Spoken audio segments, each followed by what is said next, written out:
Ethoba bafethu mangenibingelele nginamukele kuyona YouTube channel yethu enohlonza kakhulu isi-update TV. Ubingelelayo yena uSandwa Nyembe ungambiza uMasolution Mawuthani bafethu nani niyazi ukuthi angilutho aphandliweni ngakho ngihlezi ngizithoba phambi kwamihlino. Ngithi ngiyanicela bafethu ngicela nje ukuthi ningexhasa kakhulu ningeseke futhi. Ngicela mangabe ungaka-subscribe kuyona le channel ulicindezele lo button elibomvu elibhalwe subscribe uphinde upress ibell uzositholela ama notifications noma ngabe nini uma ngi-upload ivideo entsha kuyona le channel. Bafethu ke lapha ke asiloko sithatha isikhathi sakho sivele singene ishoda. Namhlanje siphethe udaba ke ngabaculi bakaMaskandi abakhala ngoshintsho lwendlela yokudayisa umculo wabo.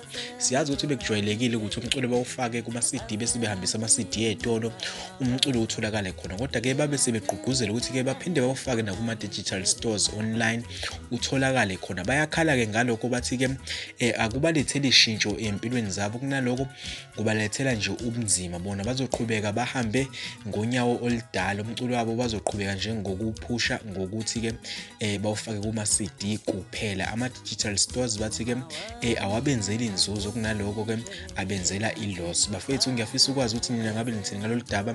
Ikhona i-comment section ungawushiya umbono wakho khona. Amahlelo phambili sithinta udaba likanti encane owaziwa kakhulu ngengoma ethi Wawuthembeni esohlwini lezi ngoma ezizonqamula unyaka futhi ibukeka yenza kahle kakhulu. Into encane ke uthi ke akasabuthi qithi ubuthongo, ifoni yakhe ikhala 24/7. Abantu abamfonelayo bathi ke bafuna ukuba imanager yakhe. Uthi ke into encane ke yena umculo wakhe uyaziphushela, ayikho inkampani asebenza nayo.